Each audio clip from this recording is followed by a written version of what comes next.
Kiran royal కేసులో పెద్ద twist. Kiran royal మీద గత 4-5 రోజుల నుంచి అతనితో తన సాన్నిహిత్యం, తను అవతల కిరణ్ రాయల్ ఫోన్లు చేసి ఈమెతో మాట్లాడినటువంటి ఆ వీడియోలు అదంతా రిలీజ్ చేస్తూ, ఆడియోలు రిలీజ్ చేస్తూ సంచలనం సృష్టించినటువంటి లక్ష్మి అకస్మాత్తుగా అరెస్ట్ అయింది. జైపూర్ పోలీసులు వచ్చి అరెస్ట్ చేశారు. ఏంటంటే చెక్ బౌన్స్ కేసు అన్నటువంటిది. 1 లక్ష రూపాయలు అక్కడ చెక్ బౌన్స్ అయింది అన్నటువంటిది. ఇతను మొన్న చెప్పినటువంటి విధంగా చీటరు అట్లాంటి అమ్మాయి అన్నటువంటి పాయింట్ చెప్పడం, ఆ తర్వాత ఆమె అరెస్ట్ కావడం.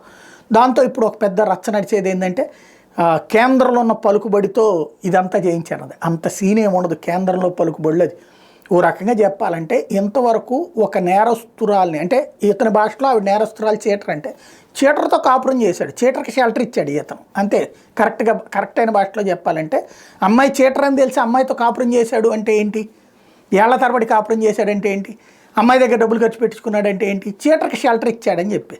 ఇప్పుడు ఆ చీటర్ ఈయన భాషలో చెప్పాలంటే ఆ చీటర్ ఎదురు తిరిగేటప్పటికి వాళ్ళకి అవతల వాళ్ళకి ఉప్పందించి అరెస్ట్ చేయమంటే వాళ్ళు వచ్చి చేసుకోడు. అంతేగాని ఇతను వెళ్ళి మోడీతో అమిత్ షాతో చెప్పించి అరెస్ట్ చేపిస్తాడా? ఇట్లాంటి ఏవో మిగతా చోట్ల కేసులోనైనా అతనికి తెలిసి ఉంటుంది ముందు నుంచి.